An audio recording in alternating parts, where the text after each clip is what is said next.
All right, so we're doing well. I know sometimes new information is like drinking from a fire hose, right? I realize that. But remember, this is brain-based therapy, okay?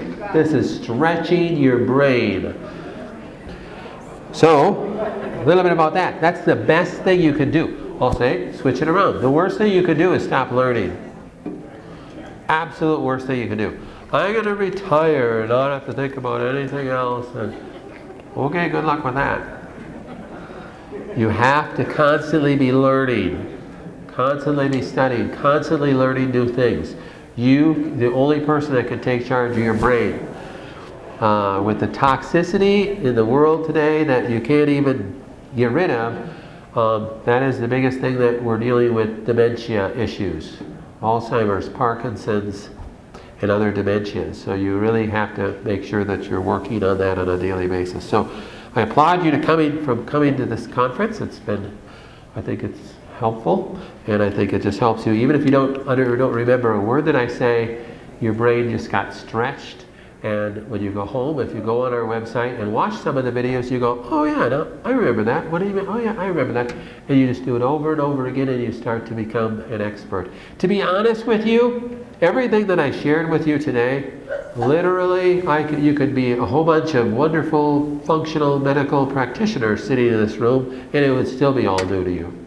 So it's not super well-known information yet. So you are at the cutting edge. So if you go into your doctor and say, well, yeah, I think I might have some GAD1 defects, so I have to stay away from glutamine, most likely he or she's going to go, you are nuts, get out of here.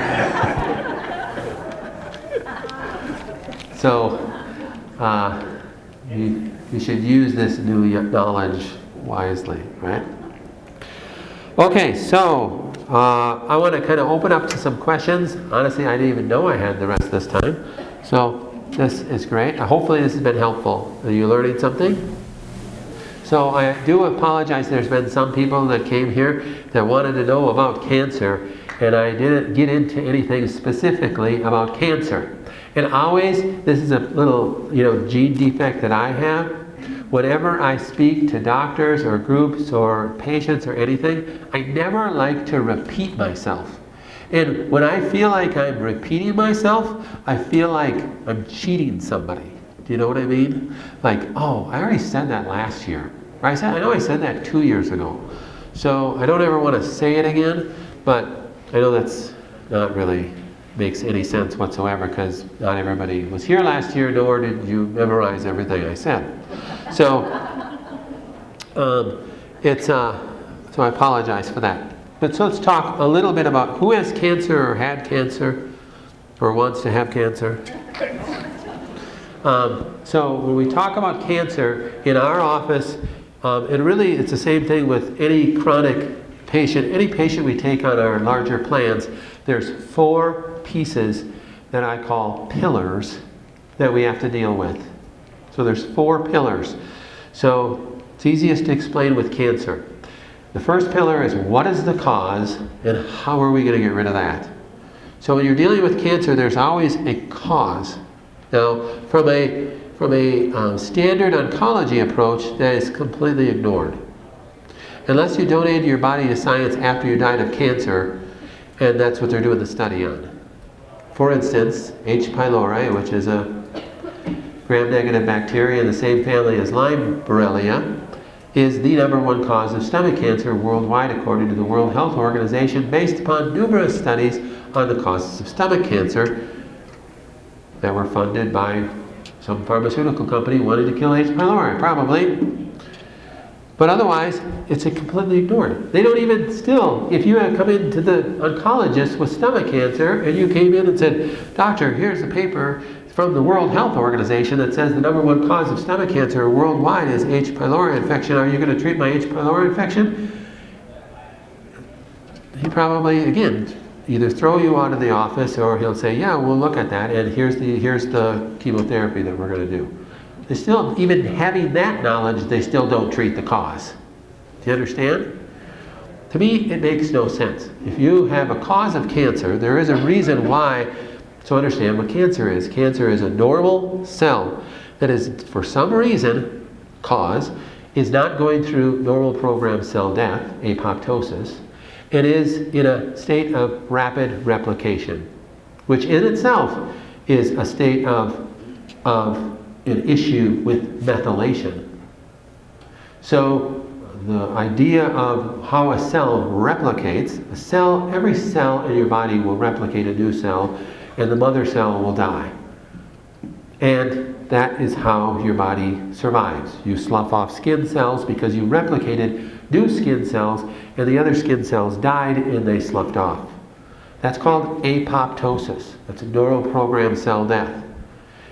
If a cell doesn't go through apoptosis, normal programmed cell death, and it, for some reason, is in a hypomethylation of the DNA replication cycle, it will be in a state of hyperreplication.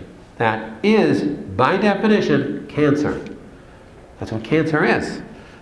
Cells not dying and hyper-replicating. Why? There's an issue. There's a genetic issue. There's a toxicity issue. There's some chemical toxicity. There's some infection. There's something is going on. We need to address that piece. So that's pillar number one. What's the cause and how are we going to get rid of it? And I believe you can find out that answer. Number two is, what are we going to use from a nutraceutical standpoint? So I'm an alternative cancer doctor. I don't use chemotherapy. So what are we going to use from an alternative chemotherapy? A nutraceutical. Something from a nutritional standpoint that's going to specifically affect the cancer itself. There's lots of things out there. Are we going to use Rick Simpson oil that somebody brought up to me before? THC? Are we going to use Hoxie? Are we going to use Laetrile? Are we going to use, there's 20, 30 different possible nutraceutical cancer killers out there. So we test for what that is. What are we going to use specifically? That's the second pillar. What are we going to use for the patient? How do you test? So I test using a specialized form of kinesiology. Thirdly, I use the Rife with every cancer patient. What frequencies are we going to use? So we decide what frequencies we're going to use for that patient based upon scanning them.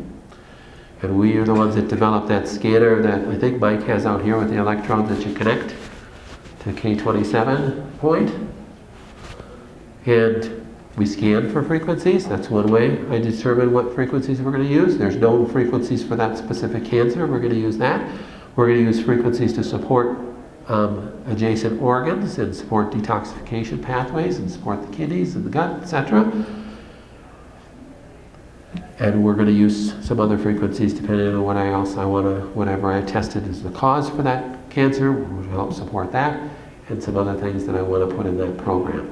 So I personally write every single person's program, and I write night programs, so they're running the programs while they're sleeping.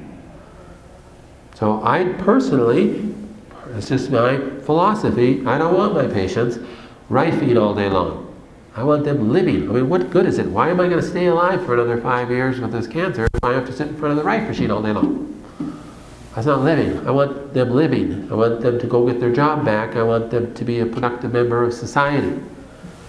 So that you can Rife, you can do most of your treatment at night while you're sleeping. You got to sleep anyhow. Yes? Do you have a generalized favorite detox program you do? Do I have a generalized favorite detox program I do at night? No. I don't. Sorry. I don't believe in protocols, okay? So I want to build a protocol around the patient and their needs. So that's the third piece, Rifing, using the Rife. The fourth piece is a hodgepodge, especially for cancer patients. We got to look at their genetics. We got to look at what diet we're going to put them on.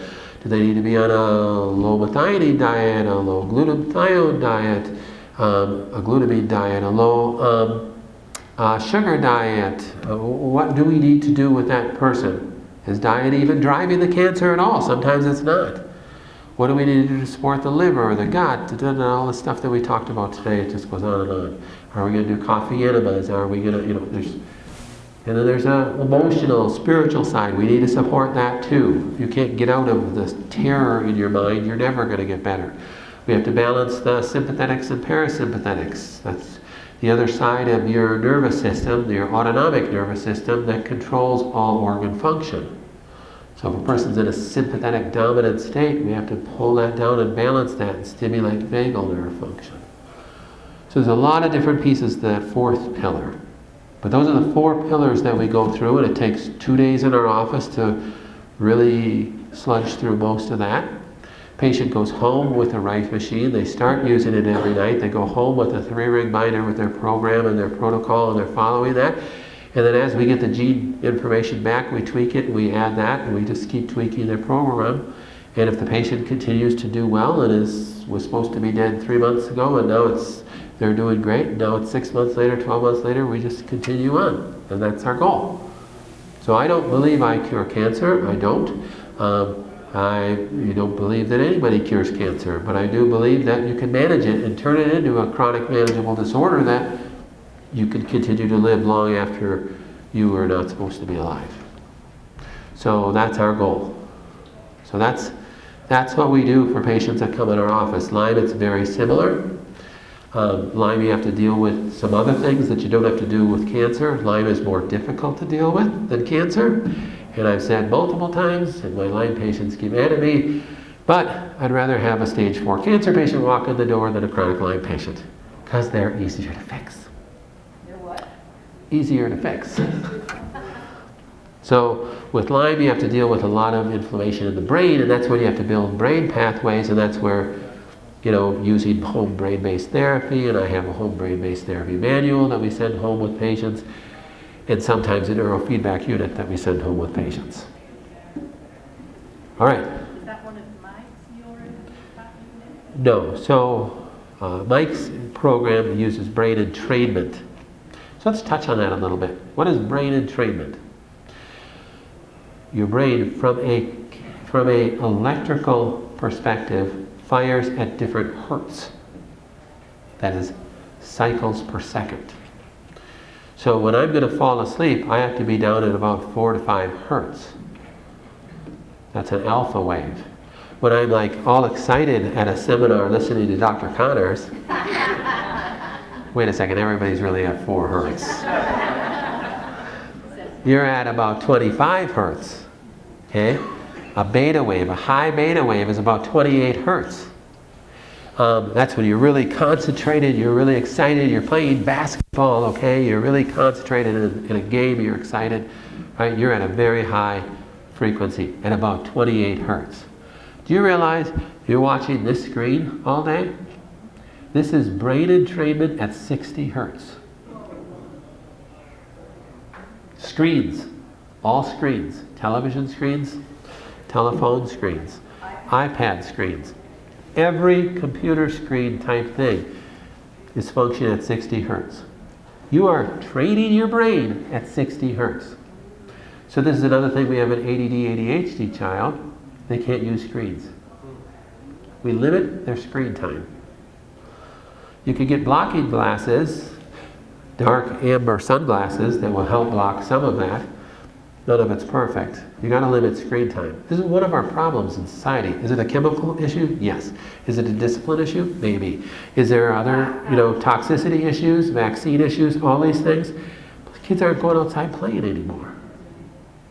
They're not playing in the dirt, building their immune system, grounding themselves. They're in front of screens, watching computers, playing video games, looking for Pokemon characters. Is that 60 hertz because of the... That's just how it's made. They're all made that way. 20 volt, right, 60 Yep. hertz, okay. You are training your brain at 60 hertz and think you're going to drop down to 4 hertz and go to sleep.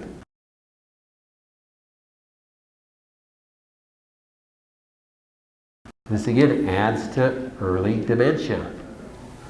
It's very excitatory to your brain. Neurofeedback is different than brain entrainment. Neurofeedback, you're specifically connecting leads to whatever part of the brain that you're trying to fire connected to a piece of equipment, connected to a computer. Yes, you're getting screen time, but you're only doing 20 minutes of it, and you're actually turning that movie on and off with your brain. So if I'm connected to my FP1, FP2 right here, that's firing my prefrontal cortex. So if I have prefrontal cortex issues, I can purposely train my prefrontal cortex. Or if I have chronic pain issues, I can purposely train my parietal lobe. To help? Any other questions? We got only a couple minutes left. Back there, yes. Oh boy. No. That was seminar 2 years ago, I think. So I have a section on my website on autoimmune. And my phase 3 line is an autoimmune line. And I have very different theory than most autoimmune doctors out there. So you should read my book, Help My Body's Killing Me. I would not download it on Amazon. I would not buy it off Amazon. I'd download it off our website because I have updated it multiple times and I never reprinted it. And if this information about the brain helps you, I'd download the 3 Phases of Lyme book. If you really want to get into the brain, download my book, You're Crazy. That is much more meat on the brain and how the neural pathways work. But if you want a little bit more meat on that subject, I'd read that. Help My Body's Killing Me will really help you understand my philosophy of autoimmune disease, why it's so prevalent, and how you have to treat it very differently than it's being treated today. All right, hopefully this was helpful. Right. How long you could do the brain entrainment? That is a question for your doctor. I can't tell you that because it depends on what you're training your brain at, what frequency you're doing the entrainment. So if you're doing an alpha entrainment at 4 hertz or something like that, and you're falling asleep and you don't want to be falling asleep, then you're probably doing too much. But you want to, so it really depends on what frequency you're training. But all the brain entrainment programming, and that's a question for this gentleman right here, are at the normal brain function frequency. So it's either alpha, beta, or theta, or whatever they're trying to train. So that's a good question and a good segue for our next speaker. Thank you.